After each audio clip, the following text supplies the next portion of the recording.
આજની ધર્મકથા. પ્રણામ. ધર્મકથા અંતર્ગત આપણે જે જૈનેતર કુળની અંદરમાં થયેલા સંતો, એમના જીવનમાં રહેલા શુભ ગુણો, એ ગુણોની સંવેદના જે આપણે લઈ રહ્યા છીએ,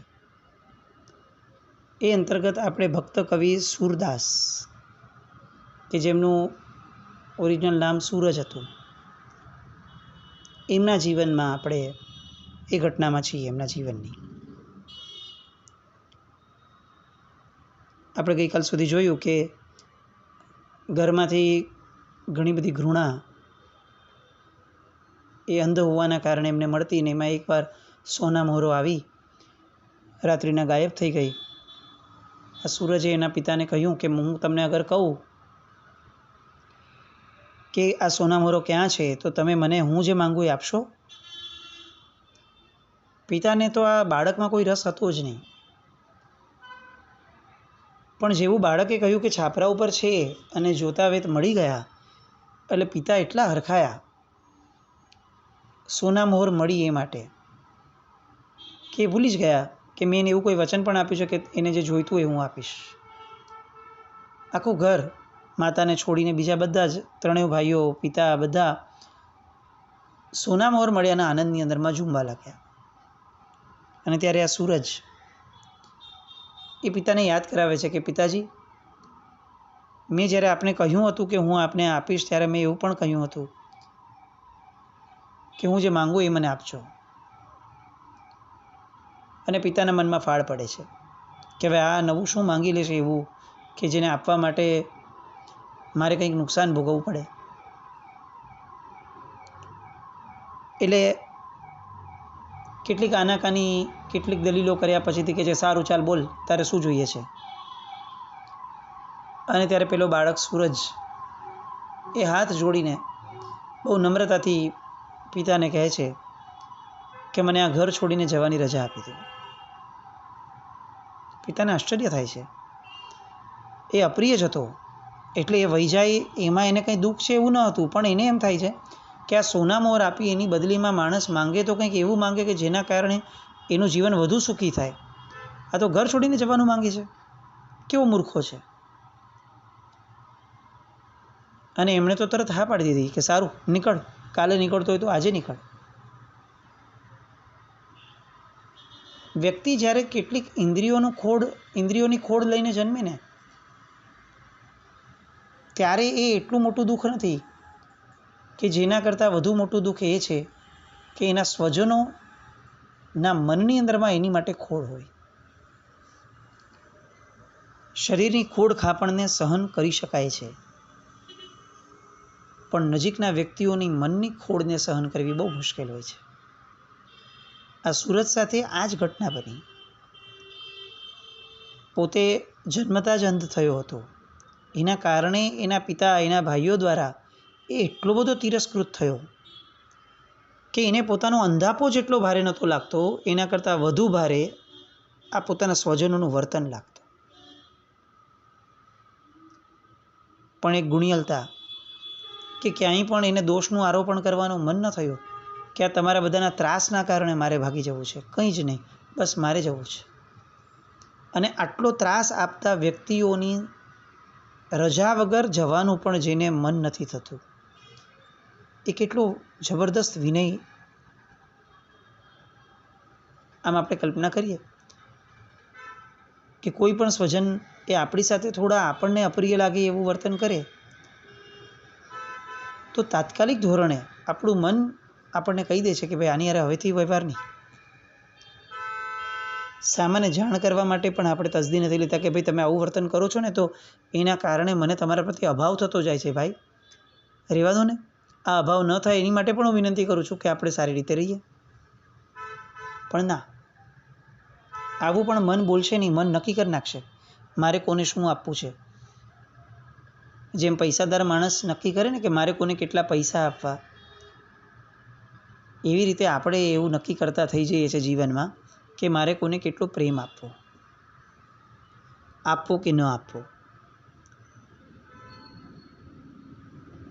ક્યારેક એવું ન થાય કે કર્મસત્તા પણ પોતાની મેળે નક્કી કરી લે કે હવે મારે આને ભવાંતરની અંદરમાં કેટલી ઇન્દ્રિયો આપવી, કેટલી અનુકૂળતા આપવી, કોઈનો પ્રેમ પામે એવો ભાવ આપવો કે ન આપવો. સૂરજ માતા પિતા પ્રત્યેના વિનયના કારણે રજા માંગે છે. પિતા તો એક જ ક્ષણની અંદરમાં હડસેલી દે છે, પણ માતા રડવા લાગે છે. વાત્સલ્ય. પણ એ માતાને પણ એને રડતા મૂક્યા અને એ તરત રવાના થયા. કોઈ સ્થાન નથી, કંઈ નક્કી નહોતું કર્યું કે હું અહીંયા જઈશ. આંખેથી અંધ છે, કરશે તો પણ શું કરશે? કોઈ કામ કરીને પેટીયું રડવા જેટલું પણ કંઈ શક્યતા નથી દેખાતી, કારણ કે અંધ વ્યક્તિને કોણ કામ આપે? પણ આવો એક પણ ભય નથી, એક પણ ચિંતા નથી. ચિંતા એક જ છે કે હવે આ પરિસ્થિતિમાં, આ વાતાવરણમાં વધુ રહી શકાય એવી મારી સ્થિતિ નથી, એવી મારી શક્તિ નથી. રસ્તે રખડ્યા, 1-2 દિવસ થયા હશે અને એક જમીનદાર એને આ પ્રજ્ઞાચક્ષુ ઉપર કરુણા ઉપજી. ઝૂંપડી બાંધી આપી, કેટલીક જમવાની વ્યવસ્થા પણ કરાવી આપી. અને હવે આ સૂરજ જે છે એના અંદરમાં એક ભક્તિનો પ્રકાશ જાગ્યો. હંમેશા દુઃખ છે ને એ સુખની જન્યતા છે. અતિશય દુઃખ પડે ને ત્યારે 2 જ રિઝલ્ટ હોઈ શકે. યા તો એ માણસ અતિશય નિષ્ઠુર થઈ જાય, અને યા તો એ માણસ અતિશય શુભમાં વળી જાય. દુઃખ એ હંમેશા ધર્મની પણ જનેતા કીધી છે. અને એટલે જ કેટલાક ભક્ત કવિઓ આવું કહેતા કે ભગવાન મને એટલું સુખ ન આપતો કે તું ભૂલાઈ જાય, તું મને એટલું દુઃખ આપતો રહેજે કે જેના કારણે મને તારું સ્મરણ થતું રહે. કારણ કે દુઃખ એ પ્રભુને યાદ કરવાની જનેતા છે. સૂરજ સૂરદાસ બન્યા.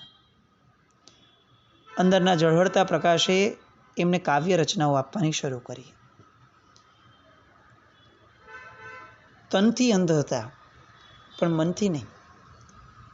શરીર દેખી નહોતું શકતું, પણ મન વિચારી શકતું હતું, કલ્પના બહુ જ કરી શકતું હતું. અને આમ પણ જે વ્યક્તિ અંધ હોય ને એની કલ્પના શક્તિ બહુ જોરદાર હોય, કારણ કે બહારના ચક્ષુથી નથી જોઈ શકતા, એટલે અંદરના ચક્ષુનો વિકાસ એ ઘણો સારો થઈ શકે.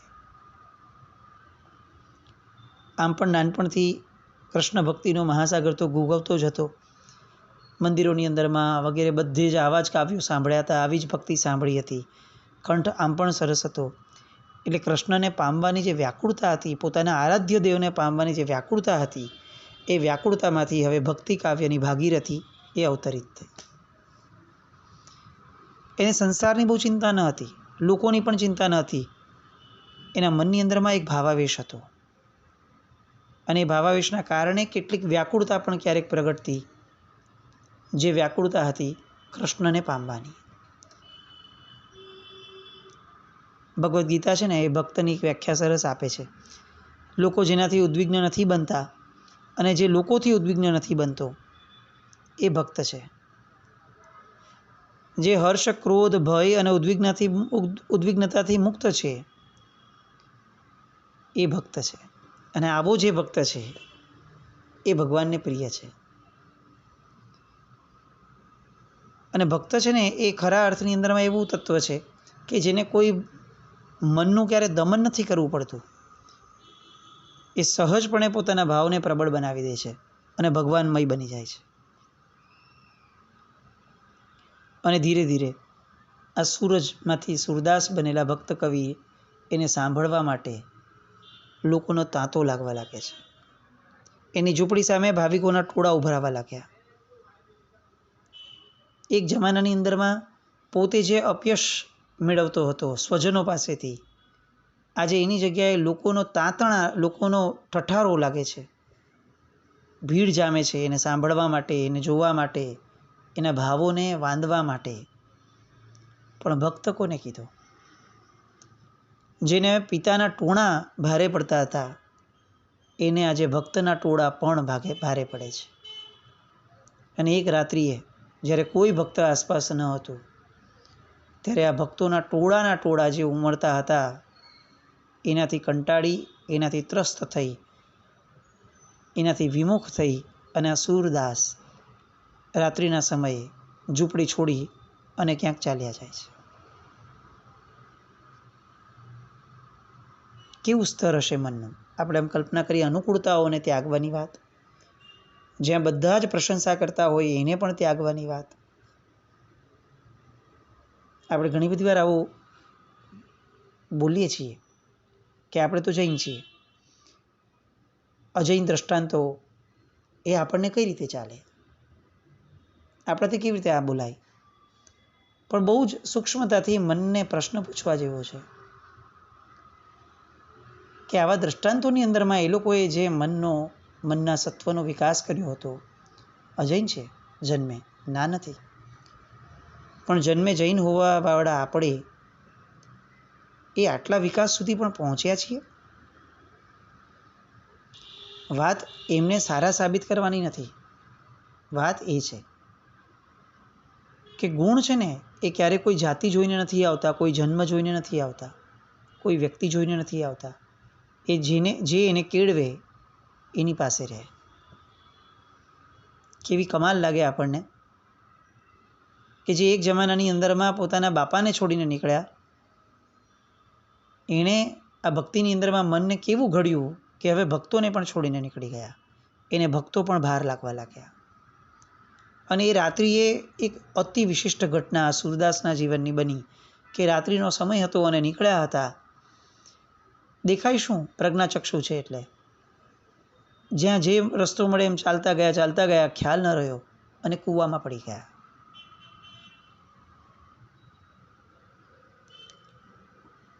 એમણે એ સમયે પણ આવો વિચાર મનમાં ન આવ્યો કે હું આ કેમ આવું કુકર્મ કરીને બેઠો રાત્રિના સમયે નીકળવાનું. અને એ તો ત્યાં કૂવામાં પડ્યા પણ એ પોતાની ભક્તિની ધારાની અંદરમાં ડૂબવા લાગ્યા. અને એવા સમયે કોઈ એક હાથે એમના હાથનો સ્પર્શ કર્યો અને એમને ખેંચ્યા.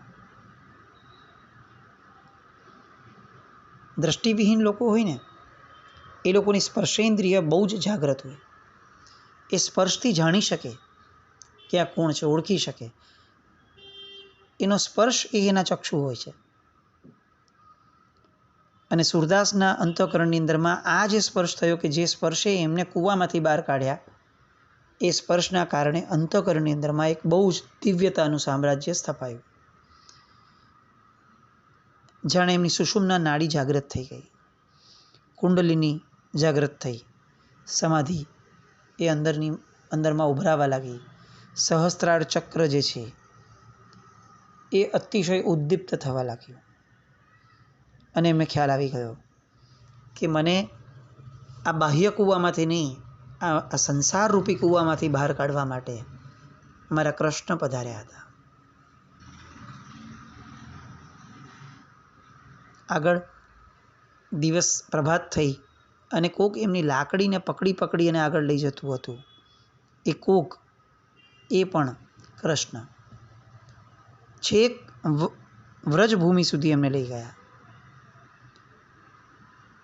અને ત્યારે પોતાની લાકડીને પકડીને ચાલનાર વ્યક્તિ કોણ છે એ જોઈ નથી શકતા, પણ અનુભવી શકે છે. એટલે છેલ્લે એ બોલે છે કે તમારે જવું છે નટવર તો જાઓ, તમે કદાચ બહારથી મારી લાકડી છોડીને જઈ શકશો, પણ મારું હૃદય છોડીને તમે ક્યારેય નહીં જઈ શકો. અને આવી રીતે સંવત 1567ની અંદરમાં આ ઘટના બની. અને પછીથી એ મથુરા આવ્યા. પરમ પવિત્ર એવી યમુના નદી એના કિનારે વસ્યા. કોક ભક્ત એમને વલ્લભાચાર્ય પાસે લઈ ગયા અને વલ્લભાચાર્યએ એમને મંત્ર આપ્યો, શ્રી કૃષ્ણ શરણમ મમ. બસ આની જ રટણ, આનામાં જ તમે આગળ વધો. ત્યાં વલ્લભાચાર્યજી પાસે રોકાણા, એમના પ્રવચનો સાંભળવા લાગ્યા, ભગવદ્ ગીતા સાંભળી, દશમ સ્કંદ સાંભળ્યો, કૃષ્ણની બાલ લીલાઓ સાંભળી, ગોવિંદ, રાધાવર, નટવર આ બધાને સાંભળતા વિઝ્યુલાઇઝેશન કરવા લાગ્યા. અને પછીથી હવે એમના કાવ્યો શરૂ થયા. શ્યામ રાધાને વશ છે, રાધામાં જ શ્યામ સમાઈ ગયા છે. કેવા સમાયા છે? તો કે ચાતક પક્ષીને સ્વાતિ નક્ષત્રનું જળ મળે એવા સમાયા છે. ચંદ્રમાં ચકોર મળી જાય એવા સમાયા છે. સૂર્યમાં ચક્રવાક હોય એવા સમાયા છે. આવી અનેક કાવ્યની ધારા એમના મનમાંથી પ્રગટ થતી ગઈ અને કેટલીક રચનાઓની મધુરતા પણ કેવી. એમની એક રચના હતી, નૈનન મેરે હાથ રહે દેખત દરસ શ્યામ સુંદર કી ઝલકી ઠરની બહે. અખિયાँ હરિ દર્શન की है भूखी कैसी रहंती रूप रस रांची ये बतियाँ सुनी रखी. अखियाँ हरि दर्शन की प्यासी देख्यो चाहती कमल नैन का निस दिन रहत उदासी. अखियाँ हरि दर्शन की प्यासी. એક પછી એક એવી રચનાઓ કે જે રચનાઓ એ એમના કૃષ્ણના સાક્ષાત્કારની જાણે સાક્ષી હોય એવી રીતે નીકળવા લાગી. એક વખત તરસ્યા સૂરદાસને પાણી વાપરવું હતું. વ્રજના મંદિરમાં હતા ત્યારે એક લોટો લઈને કોક આવ્યું અને સૂરદાસે પૂછ્યું કે કોણ? અને સામે જવાબ મળે છે કે તમારી તરસ छिपावનાર. અને આ હાથ ચાલીને બેસાડે છે કે આ મારા કૃષ્ણ જ હોય. અને અચાનકથી એ હાથ જે એમના હાથમાં આવ્યો હતો એ કેટલીક ક્ષણોના સ્પર્શ પછી અદૃશ્ય થઈ ગયો.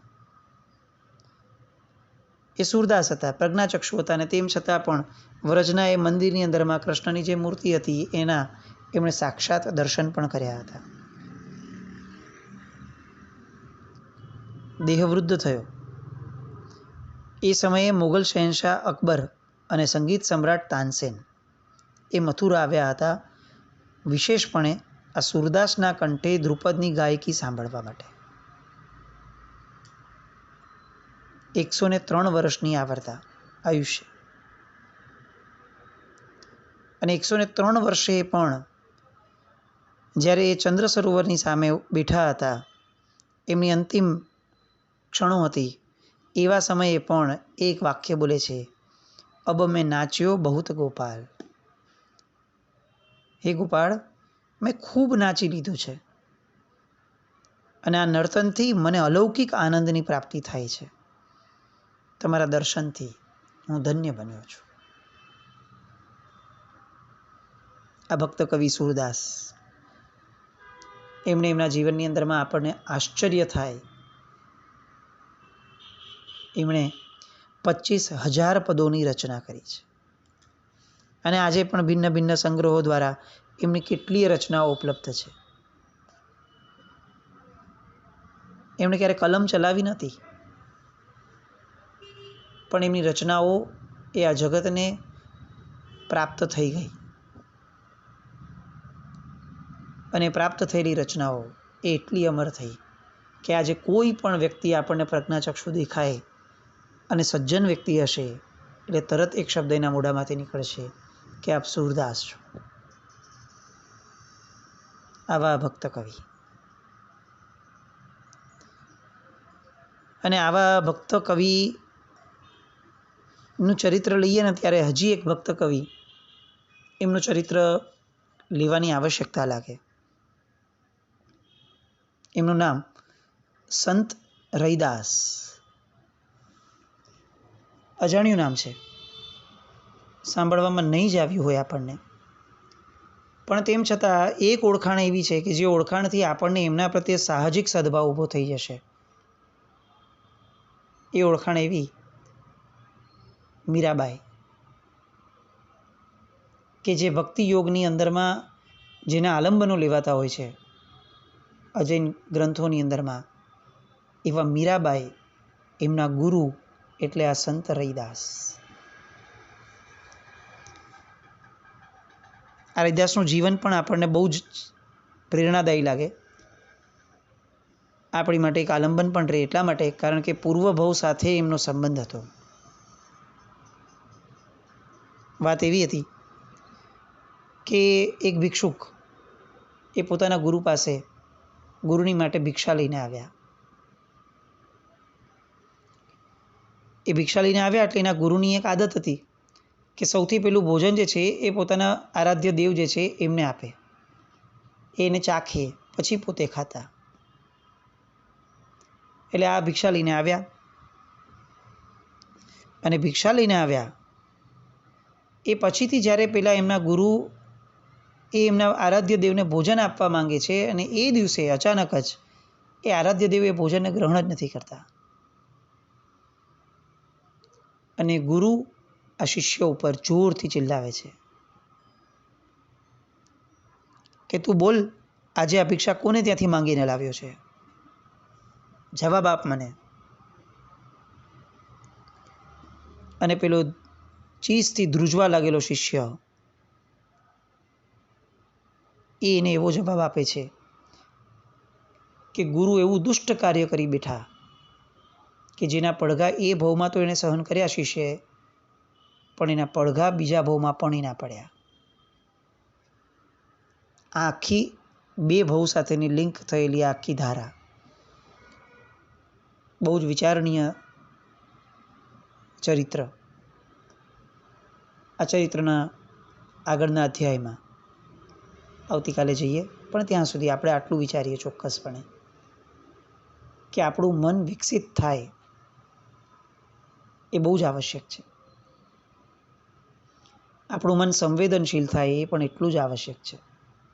દ્રષ્ટાંત કોઈના પણ હોય, આપણે એમાંથી કંઈક લઈએ એ પણ એટલું જ આવશ્યક છે. બસ એ આવશ્યકતાને આપણે સંવેદીએ એવી શુભ મંગલ કામના સાથે જીનાજ્ઞા વિરુદ્ધ કંઈ પણ બોલાવ્યું તો મિચ્છામિ દુક્કડમ. જૈનમ જયતિ શાસનમ.